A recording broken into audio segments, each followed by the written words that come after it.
Bonjour les amis! J'ai cru remarquer que certains d'entre vous avaient certaines difficultés lorsque vous rencontriez des mots que vous ne reconnaissiez pas durant la lecture. Il est donc important de réussir à trouver le sens de ce mot avant de continuer la lecture pour que tu comprennes bien le texte. Aussi, il est important de comprendre ce que veut dire ce mot parce qu'il est possible que tu le rencontres dans d'autres textes. Il y a plusieurs façons de trouver le sens des mots que tu ne reconnais pas.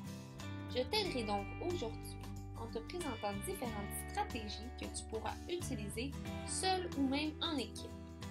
Voici quelques questions que tu peux te poser lorsque tu rencontres ce genre de mots. Première question. Je me demande de quoi on parle dans le texte pour bien m'en rappeler. De cette manière, tu peux aller chercher des indices pour savoir si ton mot a bien du sens dans l'histoire. Deuxième question. Je regarde les illustrations qui peuvent aussi me fournir des indices. Les illustrations t'aident beaucoup à comprendre le texte.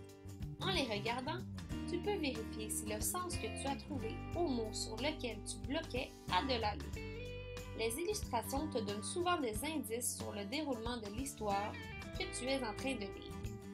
Tu peux regarder les illustrations avant de commencer à lire pour te donner une idée globale du texte, ou tu peux même te servir de ces images pour faire des hypothèses sur certaines phrases que tu as du mal à comprendre.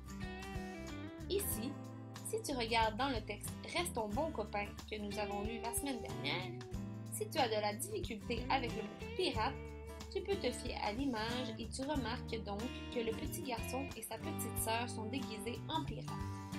Tu peux donc, avec d'autres stratégies que nous avons vues en classe, confirmer que le mot « pirate » a bien du sens dans l'histoire. Prenons aussi l'exemple du mot « mare » dans la même histoire. Ici, tu pourrais penser que ce mot signifie mer ou bien marée. Mais si tu utilises les illustrations comme stratégie, tu peux confirmer qu'on ne parle pas d'une mer ni d'une marée. Tu verras donc la représentation d'une petite mare d'eau. Ensuite, tu pourras décortiquer le mot pour pouvoir le prononcer correctement et t'aider à en saisir le sens. Troisième question. Je relis la partie de la phrase qui vient avant ou après le mot, ou je relis les phrases voisines en essayant de comprendre ce que veut dire ce mot. Si tu bloques devant un mot, tu peux relire la phrase depuis le début et continuer de lire la phrase sans te soucier du mot.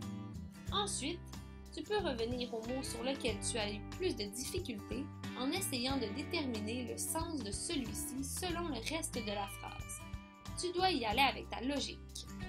Si on prend l'exemple toujours du même livre « Reste ton bon copain », dans les phrases « Je me sentais malade »,« J'étais même sûre de faire de la température », tu bloques sur le mot « température », tu peux te servir de la phrase précédente dans laquelle le mot « malade » est utilisé. En décortiquant le mot, tu peux avoir plusieurs sens de celui-ci. Mais ici, parle-t-on de la température dehors ou de la température du corps, si on se fie à la phrase précédente? De la température du corps, bien sûr.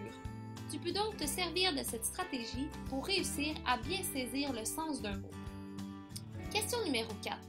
Si la phrase n'a pas de sens avec mon mot, j'en choisis un autre, je l'essaie dans la phrase et je vois si la phrase a du sens maintenant.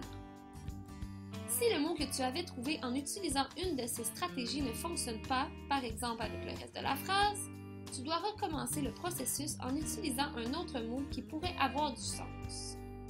Tu as donc réussi à apprendre le sens d'un mot que tu ne connaissais pas auparavant. Bravo! Tu peux même surligner le mot avec un crayon de couleur et lorsque tu auras terminé de lire le texte, aller repérer les nouveaux mots que tu as appris et les inscrire dans un cahier.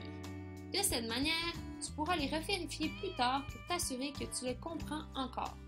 De cette façon, lorsque tu les rencontreras dans d'autres textes, tu sauras ce qu'ils veulent dire et tu n'auras plus de problème à trouver le sens de ces mots. Tu pourras donc poursuivre ta lecture en appréciant l'histoire. Finalement, pour t'aider, tu peux lire à voix haute. Ceci va t'aider avec la prononciation de tes mots et tu pourras peut-être y trouver plus de concentration. Bonne chance avec ta lecture et n'oublie pas, lire est une activité fabuleuse. Ceci était la capsule vidéo de Camille Dufour dans le cadre du cours PPA 3111 pour des élèves de premier cycle, plus particulièrement des élèves de deuxième année. Merci. Created using Powtoon.